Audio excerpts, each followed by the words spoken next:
At the microscopic level, human aging is defined by the progressive failure of cellular energy systems. Cells lose their internal drive, membranes stiffen, and the metabolic reserves required to maintain biological order begin to deplete. GHK-Cu is frequently marketed as a localized cosmetic agent, a topical peptide applied to smooth wrinkles or repair the skin's surface. However, its origins lie in a much deeper biological question.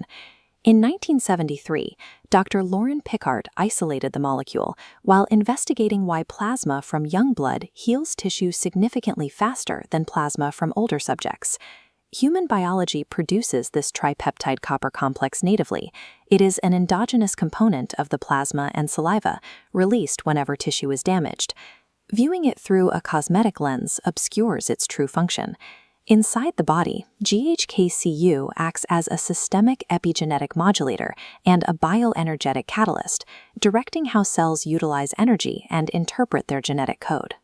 While the body maintains the structural blueprint required for regeneration throughout life, it gradually loses the molecular signal necessary to initiate those repair protocols.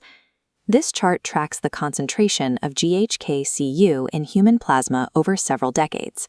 At age 20, the body carries roughly 200 nanograms per milliliter.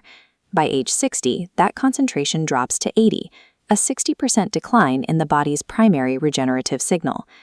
The statistical rise of age-related systemic disease correlates exactly with this decline. As the GHK-Cu signal fades, we see a corresponding spike in systemic inflammation, insulin resistance, and a chronic shortage of cellular energy. These three metrics represent the core biological failures that lead to the majority of chronic pathologies. The body's machinery remains intact, but it sits idle, waiting for the chemical instruction required to activate its repair systems. The age-related loss of GHK-Cu is a primary mechanical cause of physiological decline, effectively silencing the communication lines required for survival. To understand how this molecule influences health, we have to look at the inner membrane of the mitochondria, the primary site of cellular energy production. Here, the electron transport chain facilitates the flow of electrons to generate power. The rate-limiting bottleneck for this entire system occurs at the final step, complex 4, or cytochrome C oxidase. Complex 4 depends physically on copper ions at its core. These specific copper centers, labeled A and B, are required for the final transfer of electrons to oxygen. Without bioavailable copper, the chain stalls. This results in electron leakage, which produces reactive oxygen species that damage the mitochondrial membrane and degrade cellular health. GHK-Cu functions as a targeted transport vehicle, delivering copper directly to complex 4 to clear the bottleneck. This allows the chain to flow smoothly, reducing oxygen to water without toxic byproducts. With the electron flow restored, the final turbine, ATP synthase, begins producing the energy units the cell needs to function. Experimental data shows that GHK-Cu treatment can increase baseline cellular ATP production by up to 67%.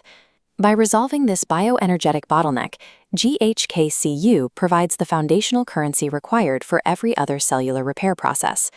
While mitochondrial support is critical, the molecule's secondary role begins at the exterior boundary of the cell membrane. Peptide signaling relies on high-affinity biochemical interactions. A peptide must dock at a specific receptor on the cell's surface to trigger an intracellular response. For GHK-Cu, the primary entry point is the LRP1 receptor, the low-density lipoprotein receptor-related protein 1. LRP1 acts as a sensor for cellular damage. It continuously monitors the extracellular space, identifying and clearing out degraded proteins. Binding to LRP1 initiates several intracellular signaling cascades, specifically activating the MAPK and TGF-beta pathways, which govern cell survival and growth. This interaction facilitates the final translocation of the GHK-Cu complex across the membrane and into the nucleus. This translocation allows the complex to influence the genetic engine of the cell, shifting its role from metabolic support to direct genetic programming. Research from 2014 confirmed that once GHK-Cu enters the nucleus, it binds directly to the DNA. The scope of this interaction is vast. GHK-Cu functions as an epigenetic modulator, influencing the expression of over 4,000 genes simultaneously. It upregulates genes responsible for structural repair, mitochondrial biogenesis, and protective antioxidants like superoxide dismutase. At the same time, it suppresses the transcription factors that drive chronic inflammation, such as NF-kappa B and TNF-alpha. Suppressing NF-kappa B halts the persistent immune responses that slowly degrade healthy organs over a lifetime. The molecule directs senescent cells to return to youthful genetic expression patterns, addressing the root causes of age-related cellular dysfunction. These genetic instructions are carried out in the extracellular matrix, the scaffolding that provides physical structure to every organ in the body. Effective healing requires a balance. The body must dissolve damaged tissue before it can construct a healthy new framework. Two opposing forces manage this process. Metalloproteinases, or MMPs, dissolve old tissue, while tissue inhibitors, or TIMPs, facilitate the building of new structures. If MMPs are overactive, the result is tissue destruction. If TIMPs dominate prematurely, the result is pathological scarring and organ fibrosis. GHK-Cu manages this equilibrium. It initially shifts the balance toward the MMPs to dissolve existing scar tissue and clear out fibrosis. Once the debris is cleared, the molecule upregulates TIMPs to synthesize clean, functional tissue in a uniform structure. To support this new growth, GHK-Cu also activates the signals for angiogenesis, forcing the creation of new blood vessels to nourish the developing tissue. It establishes a context-dependent biological equilibrium, ensuring that tissue remodeling is structural and permanent rather than chaotic. Mitochondrial support, epigenetic resetting, and structural remodeling work in concert to restore physiological function.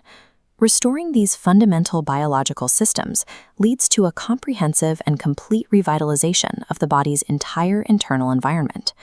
By addressing the core failures of energy production and inflammation at a genetic level, GHK-Cu clears the path for systemic healing.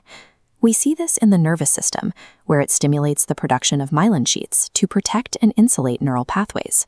It is equally evident in the kidneys, where it can reverse established fibrosis and restore filtration rates that were previously considered unrecoverable.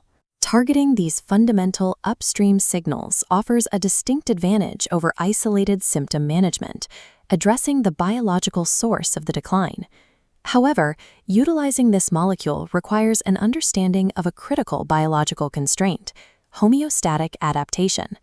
When the body receives an unyielding external signal, it protects its internal balance by reducing the sensitivity of its own receptors. Data indicates receptor sensitivity for GHK-Cu declines significantly after 12 continuous weeks. If desensitized, metabolic benefits cease regardless of dosage. To prevent this, a 4-week off cycle allows LRP1 receptors to resensitize and return to baseline. The physical improvements made during the active phase, such as new mitochondria and remodeled tissue, are maintained during this rest period. Biological optimization requires us to work with the body's adaptive nature. By pulsing the signal, we can orchestrate a sustained regenerative response that respects the underlying intelligence of the system.